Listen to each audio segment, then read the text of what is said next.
पिछले कई सीजन से महेंद्र सिंह धोनी के आईपीएल से संन्यास को लेकर खूब चर्चा हो रही है। 43 साल के माही मैदान पर उतरकर हर बार लोगों को हैरान कर देते हैं। ये कहना गलत नहीं होगा कि आईपीएल में तो सीएसके यानी चेन्नई सुपर किंग्स धोनी की वजह से ही लोगों की पसंदीदा बनी हुई है।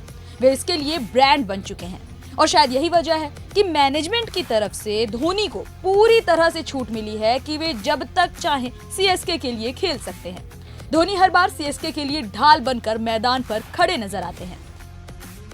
सीएसके आईपीएल माही, इन सब की बातें इसलिए हो रही हैं क्योंकि बीते दिन आईपीएल गवर्निंग काउंसिल की एनुअल मीटिंग हुई और इस मीटिंग में धोनी से जुड़ा एक बड़ा फैसला लेने की जिम्मेदारी सीएसके को मिल गई है। यानी सीएसके अब धोनी को अनकैप्ड प्लेयर बनाकर मैदान में उतार सकती है। आईपीएल गवर्निंग काउंसिल की एनुअल मीटिंग बीते दिन यानी 28 सितंबर को हुई। क्रिकइन्फो की रिपोर्ट के मुताबिक अब टीमों की पर्स लिमिट भी 100 करोड़ से बढ़ाकर 120 करोड़ रुपए कर दी गई है। टीमों को मेगा ऑक्शन में राइट टू मैच कार्ड भी मिलेगा। एक टीम स्क्वाड से ज्यादा 6 प्लेयर्स को रिटेन कर सकती है। इससे केकेआर, एसआरएच, सीएसके, आरआर और एमआई जैसी स्टेबल टीमों को जबरदस्त फायदा होगा। बोर्ड के सेक्रेटरी जय शाह ने टूर्नामेंट में सभी प्लेयर्स को मैच फीस दिए जाने का ऐलान भी किया। साथ ही इम्पैक्ट प्लेयर रूल भी लीग में बना रहेगा। मेगा ऑक्शन इसी साल नवंबर में हो सकता है, जिसकी तारीखें तय होनी बाकी हैं। 5 बार की आईपीएल चैंपियन रही चेन्नई सुपर किंग्स के पूर्व कप्तान एमएस धोनी अनकैप्ड प्लेयर बनकर आईपीएल खेल सकते हैं। आईपीएल ने अपने पिछले नियम को एक बार फिर से शामिल करने का फैसला लिया है, जिसमें 5 साल पहले इंडियन टीम से रिटायर होने वाले खिलाड़ी ऑक्शन में बतौर अनकैप्ड प्लेयर बनकर शामिल हो सकते हैं। धोनी ने साल 2020 में संन्यास का ऐलान किया था, लेकिन भारत के लिए आखिरी मैच उन्होंने 2019 में खेला। इसी तरह 2025 के आईपीएल तक उनके रिटायरमेंट और आखिरी मैच दोनों को 5 साल से ज्यादा का समय हो जाएगा। इस नियम का इस्तेमाल पहले कभी नहीं किया गया था, जिसकी वजह से 2021 में इसे हटा दिया गया। लेकिन अब धोनी के लिए सीएसके इस नियम को यूज कर सकती है।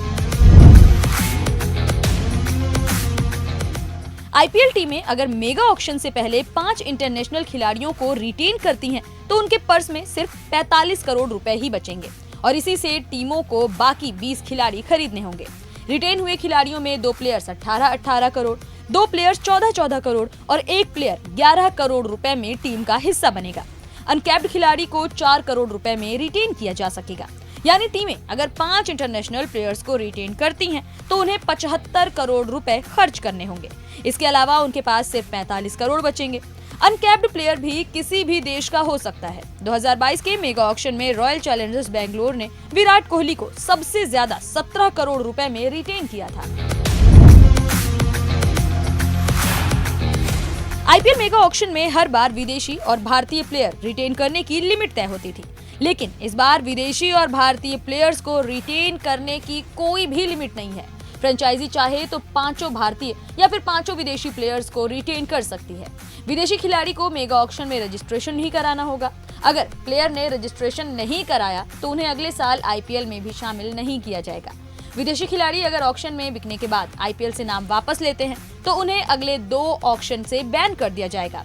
और अगर किसी भारतीय खिलाड़ी ने 5 साल पहले आखिरी इंटरनेशनल मैच खेला हो, तो उन्हें ऑक्शन में अनकैप्ड प्लेयर के तौर पर गिना जाएगा।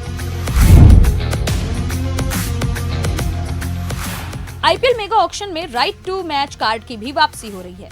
टीमें अगर किसी प्लेयर को रिटेन नहीं कर पाती हैं, तो उन्हें मेगा ऑक्शन में राइट टू मैच कार्ड का इस्तेमाल करते हुए अपने साथ रखेंगी। टीमें चाहे तो सभी 6 प्लेयर्स को रिटेन कर सकती हैं, या फिर कुछ प्लेयर रिटेन करने के साथ ही कुछ को राइट टू मैच कार्ड से स्क्वाड में शामिल कर सकती हैं। अगर टीमें चाहें तो भी एक ही खिलाड़ी को रिटेन ना करके सभी 6 प्लेयर्स को राइट टू मैच कार्ड के जरिए खरीद सकती हैं। राइट टू मैच यानी आरटीएम कार्ड को टीमें ऑक्शन में इस्तेमाल करती हैं। उदाहरण के लिए मान लीजिए रोहित शर्मा को मुंबई इंडियंस ने रिटेन नहीं किया, उनका नाम ऑक्शन में आया और उन्हें रॉयल चैलेंजर्स बेंगलोर ने 10 करोड़ रुपए में खरीद लिया। अब अगर मुंबई चाहे तो आरटीएम कार्ड का इस्तेमाल करते हुए रोहित को 10 करोड़ रुपए में अपने साथ रख सकती है। आरटीएम कार्ड सभी टीमों के पास रहेगा। साल 2022 में मुंबई इंडियंस ने मेगा ऑक्शन में ईशान किशन को 15 करोड़ 25 लाख रुपए में राइट टू मैच कार्ड का इस्तेमाल करते हुए खरीदा था। 2023 में शामिल हुए इम्पैक्ट प्लेयर रूल को आईपीएल से नहीं हटाया जाएगा। इस नियम की मदद से टीमें प्लेइंग 11 के किसी एक खिलाड़ी को बीच मैच में बेंच पर बैठे खिलाड़ी से रिप्लेस कर सकती हैं। पिछले सीजन में इस नियम के इस्तेमाल से तेजी से रन बनने का सिलसिला बढ़ गया, जिससे टूर्नामेंट इतिहास के टॉप 10 में 9 हाईएस्ट स्कोर पिछले सीजन ही बन गए। आईपीएल मेगा ऑक्शन में प्लेयर्स रिटेंशन का मुद्दा इस बार भी गरमाया रहा। पिछले फाइनल में पहुंचने वाली टीमें कोलकाता और हैदराबाद मेगा ऑक्शन के ही पक्ष में नहीं थीं। दोनों टीमों के मालिकों ने 8 प्लेयर्स तक रिटेन करने की मांग कर दी थी। वहीं दिल्ली टीम के मालिक ने भी आईपीएल से इम्पैक्ट प्लेयर रूल हटाने की बात कही थी।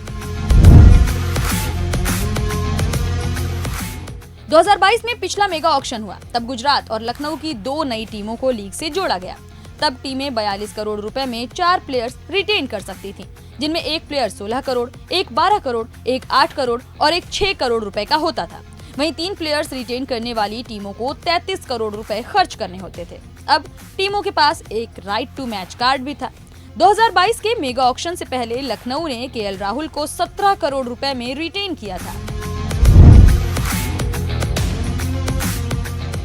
आईपीएल में अगले सीजन से खिलाड़ियों को मैच फीस भी दी जाएगी। बीसीसीआई सचिव जय शाह ने शनिवार शाम ये ऐलान किया कि आईपीएल में अब से प्लेइंग 11 में शामिल हर खिलाड़ी को एक मैच के 7,50,000 रुपए मिलेंगे। जो खिलाड़ी सीजन के सभी मैच खेलेगा, उन्हें उनकी कीमत के अलावा 1 करोड़ 5 लाख रुपए अलग से दिए जाएंगे। जय शाह ने कहा कि मैच फीस फ्रेंचाइजी की ओर से ही दी जाएगी। सभी 10 फ्रेंचाइजी टीमें मैच फीस के लिए सीजन में अलग से 12 करोड़ 60 लाख रुपए का फंड अलॉट करेंगी। Bureau report, daily live.